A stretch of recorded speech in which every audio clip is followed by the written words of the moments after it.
자, 그러면 실습을 위해서 랜덤 원키를 한번 띄워볼게요. 자, 랜덤 원키를 실행을 했습니다. 디폴트 이펙트 그룹에서 우리는 제일 무난한 게 텍스처드가 좋을까? 텍스처드 폼이 좋을까요? 이 얘기를 왜 하냐면 텍스처드 같은 경우에는 버텍스 쉐이더 단에서 거의 대부분의 연산을 처리하고 텍스처 합성만 하는 것이고요. 텍스처드 폼 같은 경우에는 라이팅 연산 자체를 픽셀 쉐이더에서 하게 되는 거예요. 그렇기 때문에 좀 더 정밀한 어떤 화면을 보고자 원한다면은 요 연산을 하는 것이 맞고요. 한번 열어봅시다. 자, 픽셀 쉐이더를 버텍스 쉐이더를 한번 간략하게 살펴볼까요? 버텍스 쉐이더 같은 경우는 보다시피 뷰 프로젝션, 이 뷰 같은 경우는 월드가 합성이 돼서 들어가 있는 놈이에요. 그래서 뷰가 월드뷰라고 생각을 하시면 됩니다. 그래서 월드뷰 프로젝션 행렬을 곱한 값을 아웃풋의 포지션에다가 아웃풋 포지션이라고 되어 있죠. 자, 여기 보시면은 들어온 입력 정보들이 있습니다. 자, 이 뒤에 보면 이게 변수명, 입력되는 구조체죠. 입력되는 변수명들이고요. 실제로 이 뒤에 붙는 것을 우리가 시멘틱스라고 얘기를 해요. 시멘틱스라는 게 뭐냐면 이 변수가 무엇인지, 이 변수가 시멘틱스라는 것 자체가 이제 사전을 찾으면 의미, 어떤 의미를 갖는지라는 의미, 뜻이라는 뜻이 있거든요. 그래서 이 변수는 포지션이라고 하는 값을 갖는다. 즉 XYZ 좌표 값이다라는 것을 쉐이더 컴파일러한테 알려주는 거예요. 정확하게는. 그리고 얘는 텍스처 코디네이트다. 즉 다시 말해서 여기가 T0라고 해도 상관없어요. TTT라고 해도 상관없어요. 이 변수명은 중요한 게 아니에요. 쉐이더 컴파일러는 얘를 보고 이해를 하는 겁니다. 텍스처 코디네이트 제로구나. 그리고 얘는 이 변수가 뭔지 상관없어요. 그냥 n으로 해도 돼요. 그러니까 이렇게 할 수 있어요. p, t, n 이렇게 해도 상관없습니다. 입력되는 값이 짧게 우리가 코딩한다면 p, t, n 얘는 어차피 노말 정보는 여기 나오는 요 정보를 보고서 이해를 하는 거거든요. 자, 코드를 여러 군데 고치기 귀찮으니까 일단은 번복을 해 놓겠습니다. 자, 그리고 출력되는 값도 여기 보시면 포지션 제로. 얘는 출력할 때 이게 클리핑 스페이스의 포지션이다. 그리고 얘는 텍스처 좌표. 자, 이게 아까 말한 추가적인 정보를 픽셀 쉐이더에 넘길 때 사용하는 기법이에요.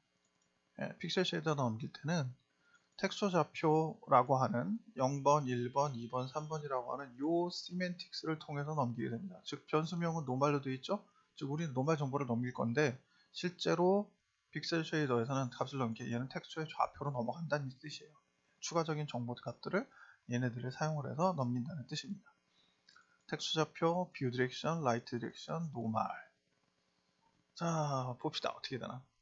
포지션 정보를 얻었고요. 입력된 텍스처 좌표 값을 얻었습니다. 자, 그리고 나서 오브젝트의 포지션을 매트릭스 뷰랑 곱했습니다. 자, 잘 봐주세요. 그리고 뷰 디렉션, 오브젝트 포지션을 뷰랑 곱하게 되면 뭐가 되나요? 포지션이. 이 포지션이 뷰 행렬이랑 곱해주게 되면 뷰 공간으로 바뀌게 되죠. 즉, 월드 공간, 그러니까 오브젝트 공간에 있던 것이 월드 공간으로 바뀌면 월드 행렬이랑 곱해져. 근데 아까 말했듯이 이 뷰는 월드뷰 행렬이에요. 그러니까 뷰 공간으로 바로 들어가게 되는 겁니다. 그러니까 카메라 공간으로 들어가게 돼요. 오브젝트 포지션이. 그리고 그리고 나서 자, 뷰 디렉션은 i 포지션으로부터 얘를 빼게 되고 IT 포지션도 얘를 오게 돼서 어떻게 됩니까? 뷰 공간에 있는 얘로부터 월드뷰 공간에 있는 포지션으로부터 값을 뺐기 때문에 얘네들은 현재 월드뷰 공간에 있는 값이 돼요. 뷰 디렉션도 라이트 디렉션도. 즉 시선 벡터랑 광원 벡터를 뷰 공간으로 맞춘 거예요. 그리고 노말도 뷰 매트릭스랑 곱해져. 그래서 뷰 공간, 월드뷰 공간으로 맞춰준 겁니다. 자, 이게 무슨 얘기냐면 모든 연산을 모든 연산은 반드시 동일한 스페이스 내에서 계산을 해야 됩니다. 즉 예를 들어 가지고 뷰 디렉션은 뷰 공간에 있고 라이트 디렉션도 뷰 공간에 있어. 근데 노말을 뷰 공간으로 변환을 안 해줬어요.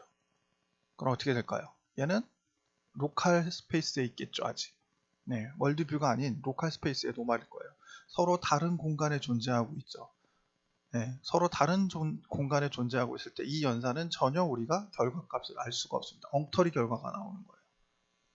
자, 예를 들어서 한번 체인지 모델을 해서 뒷팟을 해놓고 이 코드를 이렇게 한번 바꿔볼게요.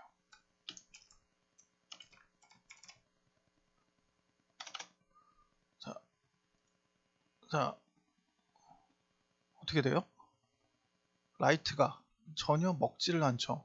왜냐하면 지금 우리는 화면을 움직인다라는 것은 월드뷰 행렬이 계속 바뀌고 있다는 얘기인데 월드뷰 행렬이 로컬에 있는 노말을 그냥 계속 가져다 쓰고 있다 보니까 안 바뀌는 거예요. 네. 그래서 정확한 결과를 전혀 얻을 수가 없는 거죠. 그래서 노말이 월드뷰 행렬로 바뀌어져야 지금과 같이 이렇게 정확한 라이팅 결과 값을 얻을 수가 있는 겁니다.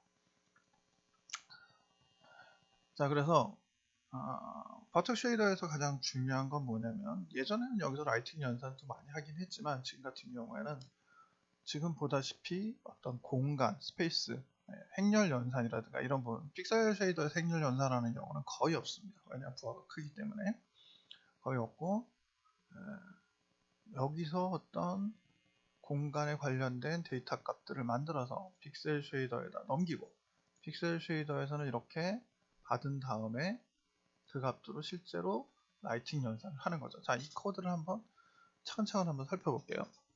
노멀라이즈를 하는 이유는 뭐예요? 여기서 넘어온 값이 좌표를 빼기만 했죠. 그럼 사실 여기서는 노멀라이즈가 안 돼 있기 때문에 크기 값을 우리가 알 수가 없는 거죠. 근데 사실 노멀라이즈를 여기서 할 게 아니라 연산 부하를 생각하면 여기가 아니라 여기서 노멀라이즈를 미리 해서 넘기는 게 사실은 더 낫습니다. 노멀라이즈를 여기서 해서 넘기면 픽셀 쉐이더에서는 노멀라이즈를 할 일이 없죠. 사실은 이게 더 나아요. 이렇게 하는 게 훨씬 더 연산상에서는 효율적이라는 얘기죠. 돌려보면 결과적으로 똑같아요. 그럴 수밖에 없습니다. 자, 그래서 라이트 디렉션을 얻어내고 노멀 값을 얻어낸 다음에 엔도테, 노멀과 라이트 디렉션을 가지고 엔도테, 디퓨즈 값을 얻어냈죠. 그래서 우리가 디퓨즈 값만 만약에 출력을 해본다면 이런 식의 디퓨즈 값을 우리가 얻어낼 수가 있습니다.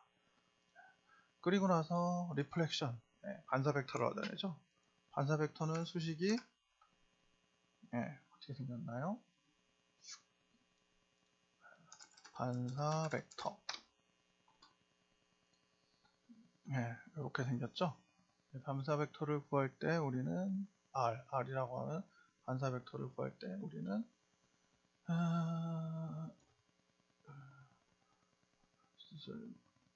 반사 벡터를 구할 때 여기 이 형식으로 많이 사용을 한다라고 되어져 있죠. 반사 벡터 구하는 방법은 구글링을 해보시면 다양하게 이렇게 나와져 있으니까 참고해서 사용을 하시면 되겠습니다. 근데 사실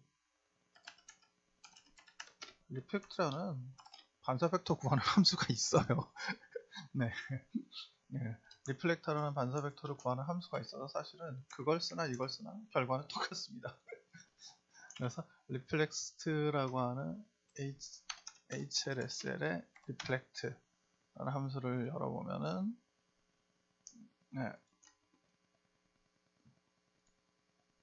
쉐이더 내장 함수죠. 쉐이더에 들어간 내장 함수라서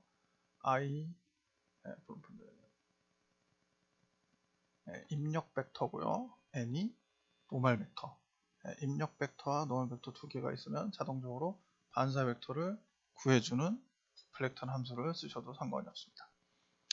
자, 그리고 뷰 디렉션. 사실 뷰 디렉션도 여기 보시면 노멀라이즈를 해서 넘겼기 때문에 여기서 이 뷰 디렉션을 노멀라이즈를 할 필요는 없어요. 네, 그래서 그냥 쓰셔도 무관합니다. 좀 더 효율적으로 쓴다라면.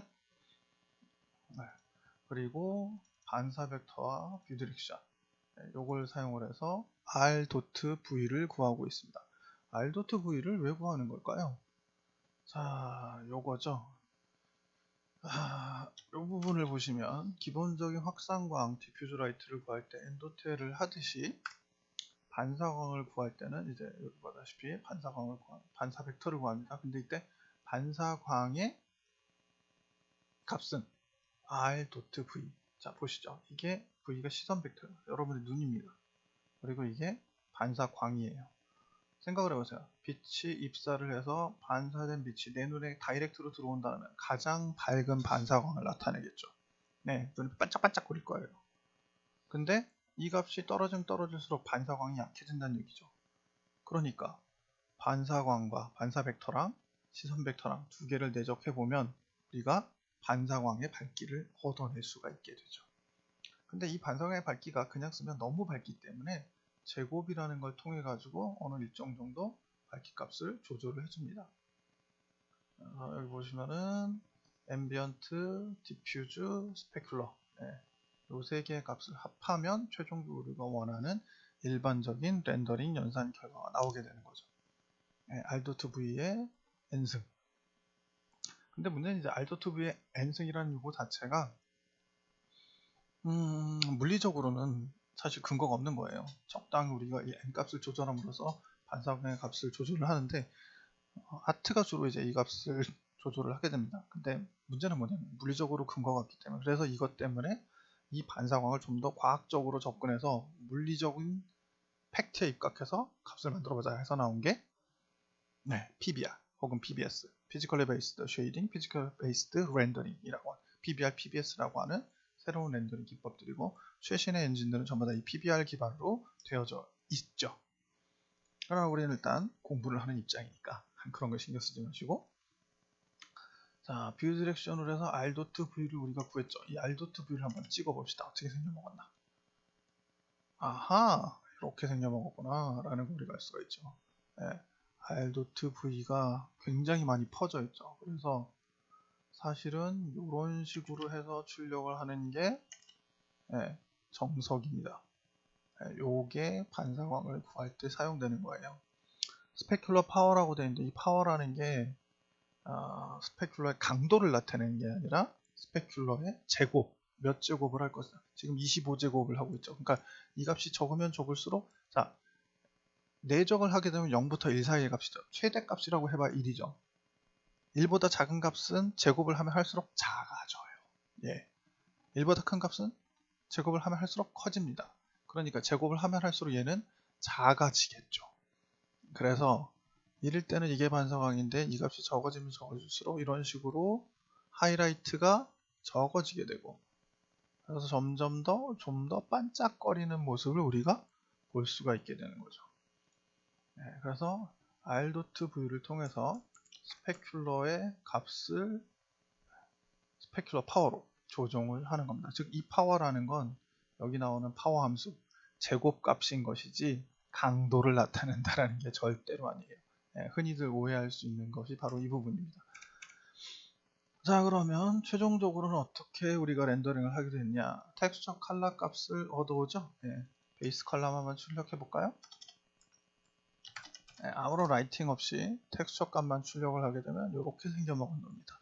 자, 요 놈에다가 앰비언트. 자, 앰비언트는 뭐예요? 앰비언트는 이게 지금 현재 화면 전체 기본적으로 갖고 있는 밝기 값이에요. 앰비언트 요겁니다. 요 값이 올라가면 올라갈수록 전체적인 라이트가 밝아지겠죠. 그러니까 이 값은 크지 않은 게 좋습니다. 그래서 앰비언트에다가 텍스처 색깔을 혼합한 기본 앰비언트 컬러를 만들고요. 그리고 엔도텔 한 거에다가 디퓨즈 컬러, 디퓨즈 컬러라는 이놈의 머티리얼이겠죠. 그래서 이거 화이트로 되어져 있는데 자, 토탈 디퓨즈를 여기에다 베이스 컬러를 곱한 거를 하게 되면 디퓨즈 컬러가 먹은 놈이 나오는 겁니다. 네, 앰비언트는 생략되고 지금 현재 디퓨즈 컬러 값만 출력을 하고 있는 거예요. 디퓨즈라는 건 확산광이죠. 그러니까 디퓨즈 컬러를 만약에 우리 컬러를 쓱 주게 되면 이런 식으로 컬러가 먹죠. 자, 그리고 최종적으로는 이제 스페큘러도 먹인데 스페큘러에는 우리가 텍스처를 곱해주지 않습니다. 일반적으로 스페큘러의 컬러 값만을 사용을 하지, 스페큘러의 컬러 값만 사용하지 텍스처를 먹여서 출력하지는 않아요. 그래서 스페큘러 컬러를 조금 밝게 주면 혹은 스페큘러만 붉은색 계통으로 주면 이렇게 될 수가 있겠죠. 그래서 최종 값을 우리가 앰비언트랑 디퓨저랑 스페큘러 다 합치게 되면 이런 식으로 되는 거죠. 예. 스페큘러 값만 조정을 해서 이렇게 주게 되면 노란색으로 반짝이는 오브젝트를 만들 수도 있는 거죠. 그래서 자, 보다시피 라이팅 연산 자체를 지금 픽셀 쉐이더에서 처리를 했어요. 스페큘러, 앰비언트, 디퓨즈, 스페큘러라고 하는 이 세 개 값들을 전부 다 합산을 해서 출력을 했습니다. saturate라는 명령이 있는데 이 saturate라는 명령은 뭐냐면 모든 최종 결과 값을 0부터 1 사이로 만들어라는 뜻이에요. 무슨 얘기냐? 0 이하의 값은 즉 마이너스 값이나 이런 것들은 다 잘라서 0으로 만들어버리고요. 1 이상의 값들도 전부 다 1로 수렴을 시켜버립니다. 그래서 최종 결과 값이 0부터 1 사이의 값으로 나오게 만들어주는 게 이 saturate라는 함수예요. 이 saturate라는 함수는 왜 쓰느냐? 그러게요. 왜 쓸까요? 예전에 많이 썼지만 최근에는 쓸 일이 없습니다. 왜냐하면 우리가 HDR이라는 기법을 사용을 하면서 이 saturate라는 게 무의미해졌다고 볼 수 있어요. HDR 렌더링이라고 통상 얘기를 하는데 HDR 위키백과를 한번 열어볼까? 하이 다이내믹 레인지라고 통상 얘기를 합니다. 무슨 얘기냐? 폴 드비백이라는 분이 이제 시그래프에서 말씀을 하셨던 것인데요. 뭐냐면 기존에 우리가 알고 있는 렌더링 됐을 때 컬러 값은 0부터 1 사이의 값을 갖습니다. 0부터 1 사이의 값을 가져요. 근데 문제는 뭐냐면 실제 라이트가 하나가 있을 때 0부터 1 사이의 값을 갖는다고 쳐봅시다. 라이트가 2개가 되면요. 그래도 우리가 표현할 수 있는 건 0부터 1이에요. 라이트가 100개가 돼도 0부터 1 사이의 값만 가져요. 말이 안 되죠. 자연계에서는 있을 수가 없는 거죠. 우리는 디지털이기 때문에 0부터 1 사이의 값을 갖는다라고 얘기하는 거지. 자연계에서는 라이트가 하나일 때 0부터 1이었다면 라이트가 100개가 0부터 100이 되는 게 맞아요. 그쵸? 0부터 100 사이의 값을. 즉 다시 말해서 과포화 상태의 라이트를 표현할 수 있어야 되는 게 현재 우리가 살고 있는 물리 세계예요. 실제 피지컬 세계에서는 과포화 상태라는 게 존재하는데 디지털 세계에서는 0부터 1밖에 안 나오는 거죠. 그래서 이 값들을 0부터 1 사이의 이상의 값을 가질 수 있도록 해보자. 정수로 치면 0부터 255 사이의 값만 가지고 우리가 트루 컬러를 표현을 하잖아요. 밝기의 단계가 255단계밖에 없거든요. 그럼 이것을 실수값을 사용함으로써 더 높은 정밀한 단계의 빛을 표현을 해보자 라는 것이 바로 High Dynamic Range HDR이라는 분야예요.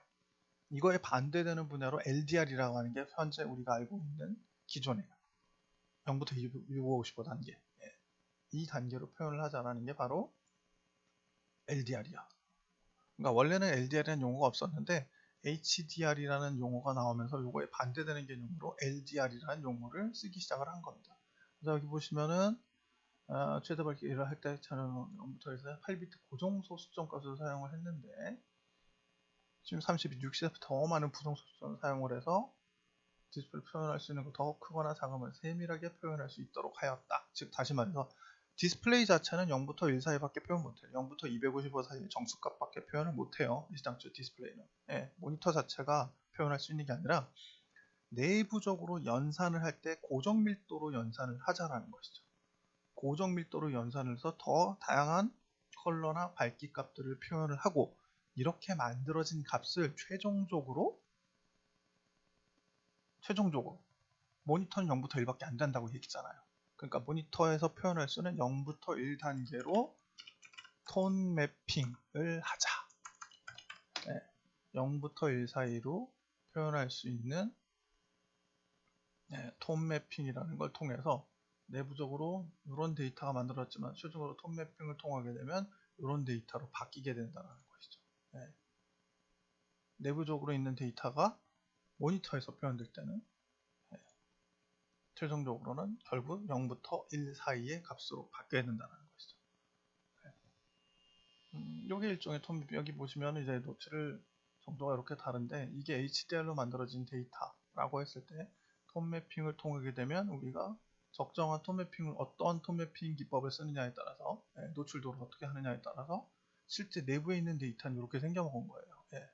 이 데이터를 이런 식으로 표현을 하자라는 것이 바로 톤 매핑입니다. 그래서 최근에 모든 거의 그래픽스 엔진들은 기본적으로 HDR을 지원을 하고요. 당연히 톤 매핑도 지원을 하고 있습니다. 톤 매핑 지원이 안 되면 화면에 보이지 않을 테니까요. 그래서 그렇게 가기 위한 일단 첫 단계로서 우리는 이런 식으로 렌더링을 한다. 그래서 자, 세츄레이트에서 이렇게 굉장히 많이 길어졌는데 이 세츄레이트가 0부터 1 사이의 값으로 제한을 하잖아요. 그러니까 사실 HDR을 연산할 땐 일반적으로 이 세츄레이트가 필요 없어지죠. 0부터 1 사이로 값을 제한할 필요가 없으니까 이 세츄레이트가 없는 게 더 맞습니다. 그리고 여기서도 이 세츄레이트를 하나 마나 결과값은 동일하기도 하고요. 자, 아무튼 그래서 보다시피 버텍스 쉐이더에서는 주로 간단한 연산, 특히 이제 좌표계라든가 스페이스, 공간에 관련된 연산을 처리를 하고 렌더링 단에서는 주로 픽셀 쉐이더에서 처리를 하게 되는데 보다시피 기본적인 라이팅 연산이라든가 혹은 텍스처 연산이라든가 이런 것들을 통해서 화면의 최종 픽셀 값을 만들어낸다라고 이해를 하시면 되겠습니다.